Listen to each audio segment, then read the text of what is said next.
आज धर्मवीर मुक्काम पोस्ट ठाणे भाग 2 या चित्रपटाच्या म्युझिक अनावरणासाठी आपण इथं जमलेलो आहोत।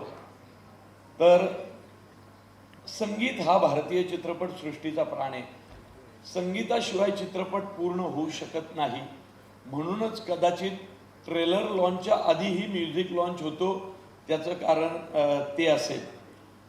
या चित्रपटामध्ये एक असं अप्रतिम गाणं आहे।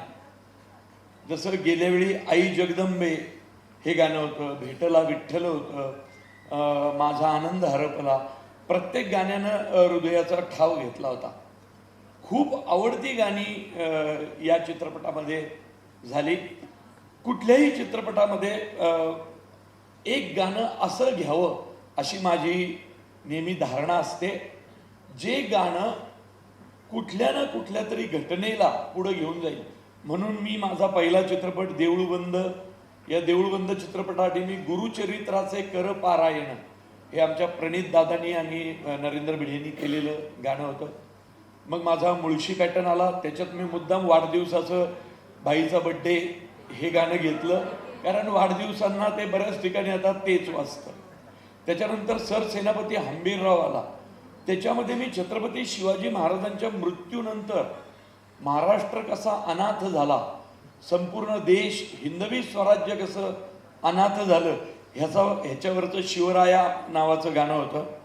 आणि गेल्या वर्षी आवर्जून की गुरुपौर्णिमेवरती गाणं ना मला असं पटकन लक्षात येत नव्हतं की बाबा गुरुपौर्णिमेच्या दिवशी अमुक एक गाणं लावावं आणि गुरुच्या प्रती, कारण आपल्याला प्रत्येकालाच कोणी ना कोणीतरी घडवलेलं असतं, निदान त्या गाण्याच्या माध्यमातून त्या गुरुजनांचे पांग फेडण्याचा आपण प्रयत्न करू। म्हणून गेल्या वर्षी आम्ही गुरुचरित्राचे हे भेटला विठ्ठल अविनाश विश्वजितने अप्रतिम केलेलं हे गाणं। यावर्षी असं काय वेगळं करता येईल की समाजातल्या एका विशिष्ट घटकाला त्या गाण्याचा फायदा होईल, याचा आम्ही विचार केल्यानंतर असं लक्षात आलं की मी ज्यावेळी 10वीत होतो त्याच्याही आधी 2-3 वर्षापासून, म्हणजे माझ्या मते 85 सालाच्या आसपास नंतर सराव परीक्षा सुरू झाल्या, प्रिलिम। पण मला सुद्धा माहीत नव्हतं या सराव परीक्षा सुरू कोणी केल्या।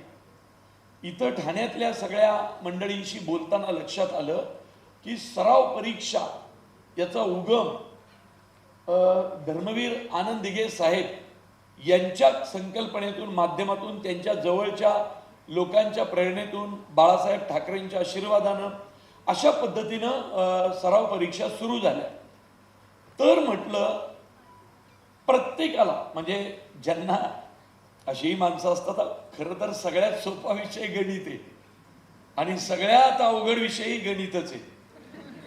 ज्यांना मार्क खूप पडतात ते म्हणतात ह्याच्या इतका सोपाच पेपर नाही, पण आमच्यासारख्यांना विचारा गणिताची भीती काय असते। म्हणजे आदल्या रात्री जे एकमेव पेपर ज्याच्या आदल्या रात्री मला नेहमी स्वप्न पडायचं, मला काही येतच नाही, पेपरच झाला, सकाळी उठलं की बरं वाटायचं, हाय हाय अजून एक चान्स आहे, आणि मग आम्ही पेपरला जायचो। पण काय आहे की या गणिताच्या भीतीनं कित्येक छोट्या छोट्या मुलांनी म्हणजे खूप दडपण घेतलं या सगळ्याचं आणि शिक्षणापासून लांब राहिले। ग्रामीण भागात तर याचं प्रमाण खूप, म्हटलं नाही, आपण मुलांच्या मनातली ही गणिताची भीती काढली पाहिजे। जर धर्मवीर दिघे साहेबांनी मुलांसाठी सराव परीक्षा सुरू करून समाजाचं एक पद्धतीनं पांगच फेडलं, मुलांच्या मानगुटीवरचा गणिताचा बागुलबुवा त्यांनी दूर केला, तर मग आपण गणिताचं गाणं का नाही करायचं? असं गाणं ज्या गाण्यातून संपूर्ण देशातल्या मुलांना कळेल की गणित हा सगळ्यात सोपा विषय, गणित हा एकमेव असा विषय आहे जो पैकीच्या पैकी मार्क मिळवून देऊ शकतो। एक वेळ मराठीत कधी 100 पैकी 100 पडणार नाहीत, यावर्षी तर एकाने तोही चमत्कार केलाय, त्याला 100% पडले। त्यामुळं गणित हा विषय आपण सोपा करून उलगडून सांगितला पाहिजे। आता गणिताचं गाणं लिहायचं म्हणजे अरे बापरे, गणित समजणारा माणूस पाहिजे। तर मग मी माझे डॉक्टर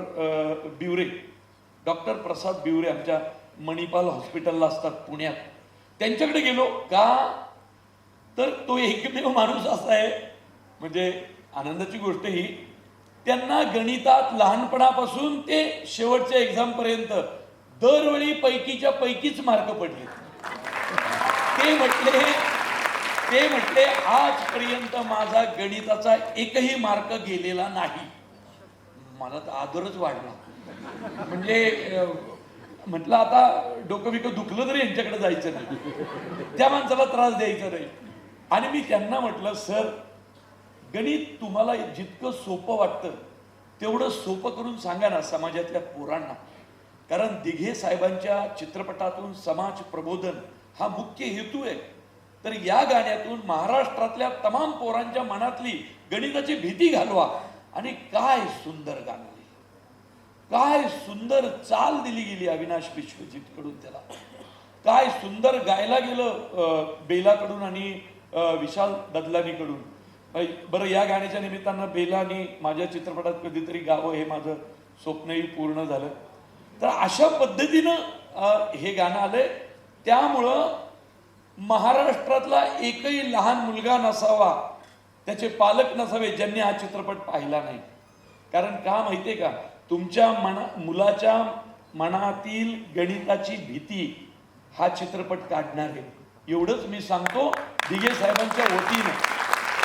आणि दिघे साहेबांची सराव परीक्षा या गणितातून पुढे जाईल, एवढं एकच कारण की या चित्रपटात हे गाणं आलं, कारण या माणसासाठी.